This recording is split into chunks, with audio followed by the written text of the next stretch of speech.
Hi everyone, Matt from the Tauranga Chamber of Commerce with a wrap up of 2021. So the Bay's economy was humming at the start of the year, Delta arrived and established itself, and now we're learning to live with COVID-19 in our community. So I'm a little bit surprised how late some businesses have left it to make decisions around whether they will require vaccine passes for the new traffic light system framework that comes into force on the 3rd of December.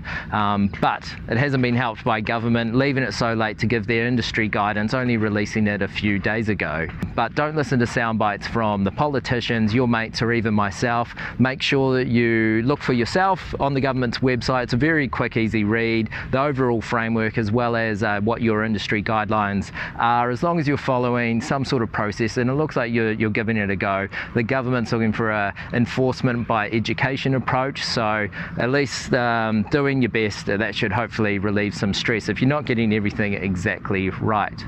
Also check out the WorkSafe website. That's got some good guidance around the risk framework, particularly whatever your decision is around requiring vaccine passes or not, how to approach unvaccinated people, and of course dealing with difficult people and talking to your own staff and employees. If you follow that risk framework, there is a process. If you follow the process, the chances of personal grievances and other things, start diminishing. Another big topic this year was the government's appointment of commissioners onto Tauranga City Council. I was a little bit sceptical at the commissioners' plan at first to double the CapEx budget this financial year, particularly after a number of failed projects before the commissioners had arrived.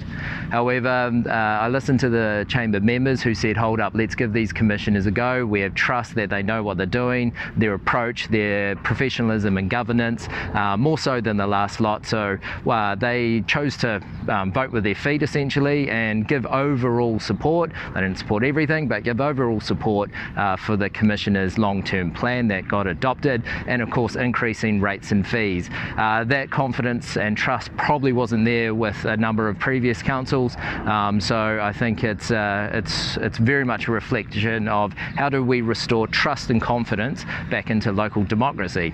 So recently I joined Priority 1, the Urban Task Force, Naitarangi and Naitaranginui, to go down to Wellington to talk to the Ministry of Local Government's advisors around how do we restore local democracy and trust and confidence in local democracy again, because of course the Commissioner's term ends in October 2022. I think that's a key part of it, and getting rid of the embarrassment that a number of business leaders and people in the community had whenever they were visiting, or other regions or people were coming here. Usually the first topic was, how are your councillors going? So there's a bit of work to do, and I look forward to having that conversation, particularly through these channels early in the new year. And finally, a big congratulations to the supreme winners of the Tauranga Business Awards for 2021, proudly put on by the Tauranga Chamber of Commerce. Lawview, they are disrupting the legal world internationally and doing it from Tauranga. They're certainly one to watch. But my highlight from the awards were the absolute domination of females in the emerging business category. Any one of them could have won that award. But yeah, the community certainly is in good hands, knowing that these up-and-coming females are in our business community. Finally, I see a lot of tired and exhausted people in the streets and in the community. It's been a big 2 years. Next year is looking to be just as uncertain and tough, with a number of challenges and constraints.